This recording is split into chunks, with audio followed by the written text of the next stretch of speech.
I'm also preparing things like how to stay curious. That helps you listen more. So I have a thing, I still do it today where I put stay curious at the top of my notes. Every single meeting I have, stay curious. And we talk about this a lot in real time. And I just had someone that we have on our team that we're coaching message me and say, hey, when they get a little anxious, they start talking really, really fast. He's like, so instead of stay curious, I've been putting slow down at the top of my page. He's like, and it's helped so much. So this is what's brilliant about this is that you make it these aren't these sales tactics from 1990 that are these big, really kind of things that don't work in real time. They're great in theory. These are things that you make your own. So we want to level that up. That's be the momentum, right? It could be things like if you're sending a calendar invite, how can you do that to be memorable and impactful? I had one client a couple years ago say, I'm going to send the menu to where we're going to lunch. And I just put in there, hey, I'm eyeing this, looking forward to meeting with you next week. And the person walked in that day and said, I have been so looking forward to this lunch. I have been eyeing the menu as well. And I think this is what I'm having, right? That has elevated you. We all talk about how do I be a differential in the sea of same? That's it. It's not your product, it's your service, it's you. You are the difference. And how you communicate is the difference. I don't know about you, but I've never in my life had a prospect walk into lunch and say, I've so been looking forward to you pitching me over lunch today. So I was like, kudos to you, right? So finding the momentum in that. And then the R is raise confidence.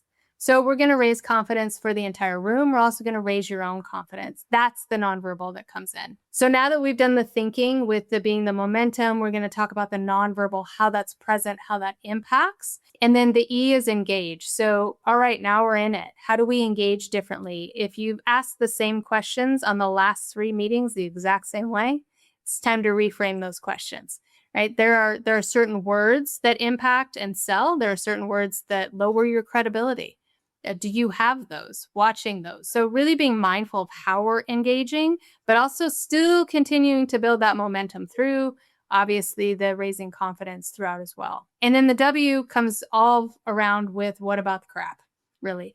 What about when things go wrong? What about when somebody hijacks your meeting? What about when your slides don't work? What about when your camera won't turn on? It's all the stuff that happens in real time, because I don't know about you, but I have never had a meeting go 100% smooth. Right? There's always something because there's human element involved. And so really preparing the first 3 are going to set you up for success no matter what comes into play on the what if, the unknowns that we cannot know and we figure out in real time. All those other 3 things are going to set you up for that. Nice. Yeah.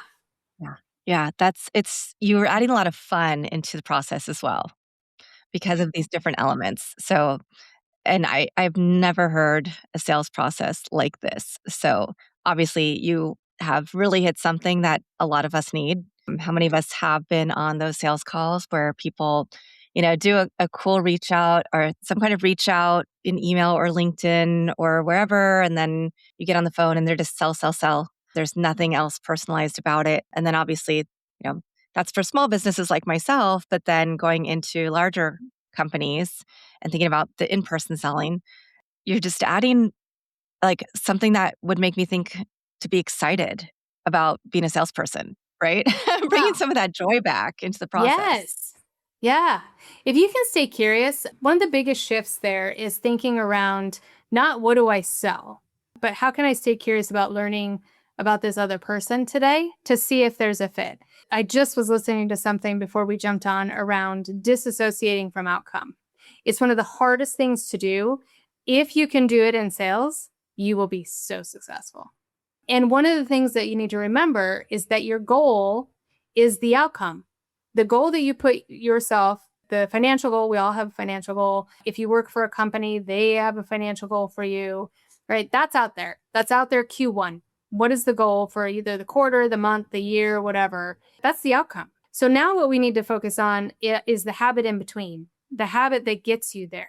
So if we can disassociate from outcome or goal and really focus on the pattern and the habits to get there, then you're going to be successful no matter what.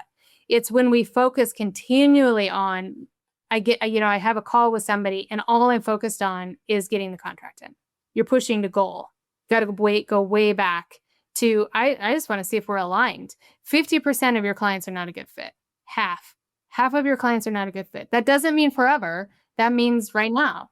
So offboard them as fast as you can so that you can give space to those that are. We tend to get on that hamster wheel because we're pushing to goal instead of being present. So shifting it that way also, to your point, gets you excited to even talk to somebody. So it's not this mundane, oh my gosh, I have to talk to them about this pitch that I don't, it's heavy. Sales can be very heavy feeling. So it brings a little bit of that joy back into how do I just learn about what's happening in this person's world and their business, and maybe I can support them and that would be awesome. Let's see how that goes. Yeah. Yeah.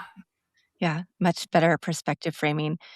One of the other things that you really focus on is women in leadership, making sure women feel credible, visible in their credibility, that they feel supported. So, can you talk a little bit about that? Mhm. Yeah. So the word leadership and leader, I will say anyone can be a leader. It's not your title. So any female can be a leader, any male can be a leader. We've seen the best of the best leaders in our own lives that don't quote unquote have titles. It's the barista that knows us by name, right? And really kind of is the outlier for us and always has a smile on their face, asks us how our dogs are doing, whatever that is. That's a leader, right? Because they're being present, they're taking action into moving confidence for you to engage and be confident in talking to them. That's a leader. So many people get that kind of, we can have titles all day long, but I know everyone out there is listening to this has known somebody with a title that's not a leader. So take that to heart and say, I can be a leader. I don't need a title. So for women, a lot of that is the confidence value that comes with that. And that there's a lot that goes into that, right? There's a lot of nuances within a corporate space, different interactions from team members, all of those things. So, and it's all different for every single person. So that makes it complicated, obviously. However, we can do stuff for ourselves as women to really rise that. And a big part of that is our nonverbal first, because it actually physically gives us confidence